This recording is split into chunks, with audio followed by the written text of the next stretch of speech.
بسم الله الرحمن الرحيم. نحن الآن في داخل الرحبة التي تم تحريرها من قبل الثوار. سيحدثون قائد الكتائب عن عملية التحرير وإلى أين وصلوا في معركة ثوار الخنادق. تفضل أخ فراس.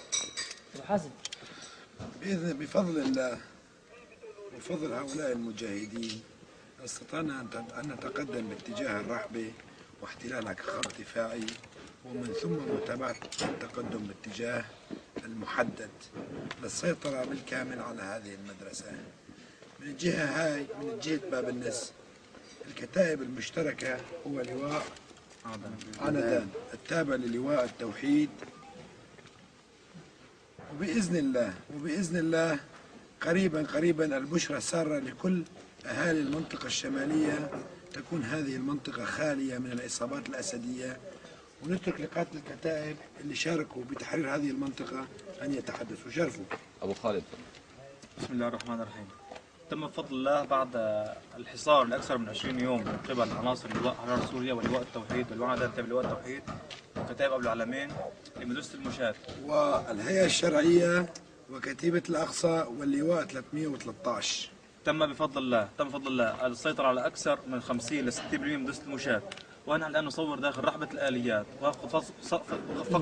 لقد فقدوا آلياتهم وفقدوا القدرة القتالية نهائيا، وهم الآن متحصنون ضمن مباني معدودة ضمن الكلية، لا يستطيعون لا الخروج ولا الدخول منها. وضعوا الذخيرة داخل المباني وتحصنوا فيها للدفاع عن أنفسهم، ولله الحمد. خلال اليومين السابقين عدد الأسرى تجاوز 100 أسير من ضمن الكلية. بدأت الكتائب المقاتلة من الثوار بالدخول إلى معاقل الجيش النظامي وأسرهم من معاقلهم، وهم الآن لا يستطيعون حتى الدفاع عن أنفسهم.